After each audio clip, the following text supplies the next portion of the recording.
Hello again, everyone. It's Barry from Barrington Printing, and this is thank you video number 3. Last couple of videos talked about how we started, how we got our first vendor who gave us some credit instantaneously with a handshake, and then the next process along the way was trying to find reliable people to work for me, since I was actually still teaching school. Actually, for the first 10 years in business, I was still teaching.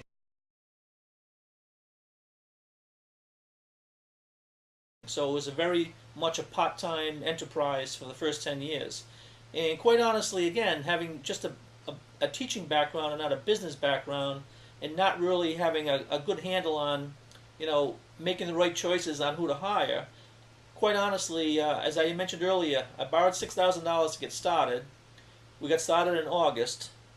By February, I was in the hole another 20 some odd thousand dollars in credit cards, and I'd already gone through 4 or 5 employees who turned out to be not as reliable as I had thought they'd be when I interviewed them.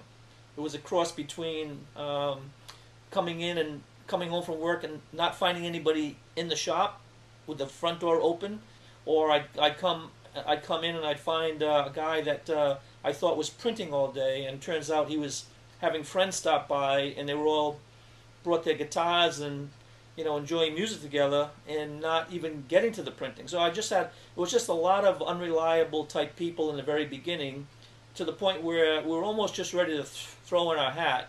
And my wife Sharon encouraged me to give it one more shot, to try one more person. So put an ad in the paper, got a call from a guy who met me to be interviewed at night. He pulled up on his Honda Goldwing with his wife on the back of his motorcycle. He came in. He had just retired from the Warwick Police Department. Told me he was 47 years old. Never ran a printing press before, but he could learn very quickly. Assured me he'd be in every day. As a matter of fact, he assured me he'd be in every day for the next 17 years. I'd have nothing to worry about. So I said, well, let's give it a shot. And went home that night, and I told my wife, we're all set for the next 17 years. I just hired a guy who's never run a printing press before, but he assured me he'd be in every day and we'd be good to go.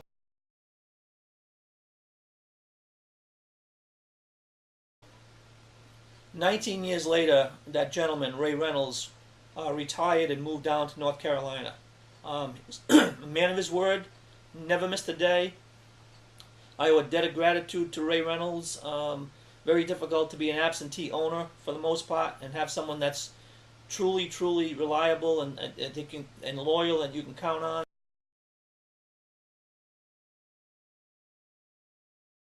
And again, I owe a debt of gratitude to Ray Reynolds, who really, really, really was the right choice at the right time. Thanks, Ray.